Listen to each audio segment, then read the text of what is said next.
特朗普终于等到了43万吨美国大豆将运往中国，美国财长贝森特仍然觉得还不够，公开希望中方能够买多一些。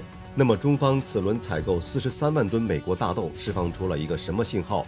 中美大豆贸易恢复对美国农业以及特朗普政府会带来哪些影响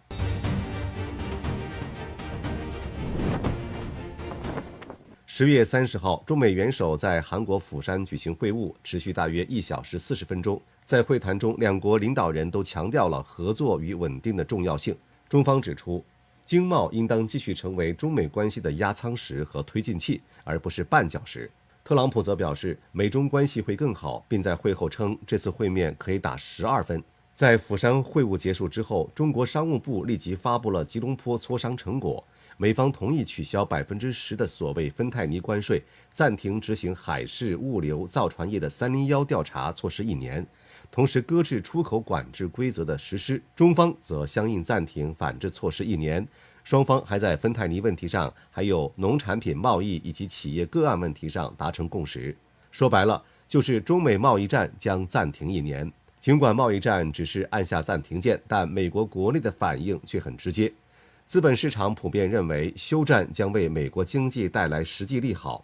对此有分析说，这种缓和让投资者和企业都松了一口气。美国有线电视新闻网 CNN 的评论认为说，协议将减轻通胀压力，尤其是在食品领域，对美国消费者而言是实打实的好消息。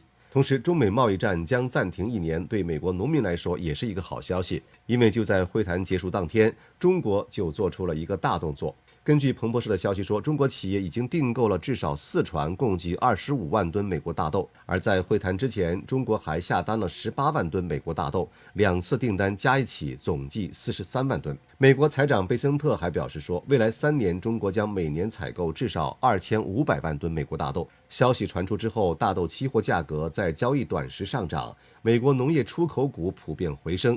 美国农民协会说，这一采购协议为农产品出口带来了久违的希望。资本市场分析说，中国的采购计划将对美国农产品价格形成支撑，也可能间接带动物流、港口和运输产业的复苏。对全球通胀来说，这种供应链恢复有助于平抑食品价格。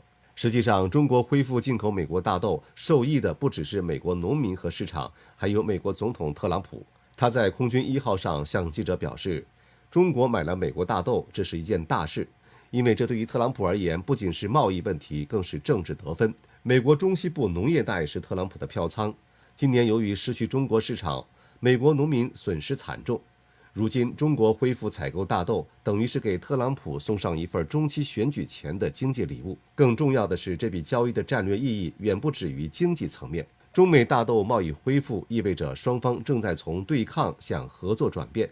贸易是双向的，它不仅关乎价格和数量，也体现出了政策意愿和信任程度。对中方来说，选择恢复美国大豆进口是出于现实考虑。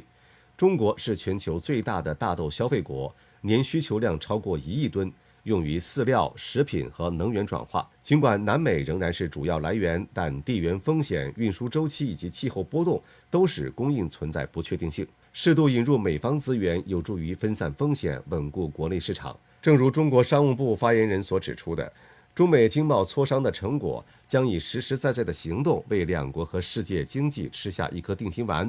中国依然坚持多元化的进口战略，不会因为单一贸易伙伴的变化就影响整体粮油安全布局。这种有节奏、有策略的采购安排，体现出了中方在经贸关系中的主动权，也展示出以务实行动稳定双边关系的决心。值得关注的是，这一轮中美经贸关系的缓和也带来3点现实启示。首先，双方都清醒地认识到脱钩是不可行的；其次是贸易应当回归市场逻辑，而不是陷入政治角力。无论是大豆还是高科技产品，只要在相互信任和规则基础之上，市场关系才能够长期稳定。最后，对话仍然是化解复杂矛盾的唯一有效途径。只有保持沟通，扩大合作清单，才能够在全球经济体系中维持应有的平衡。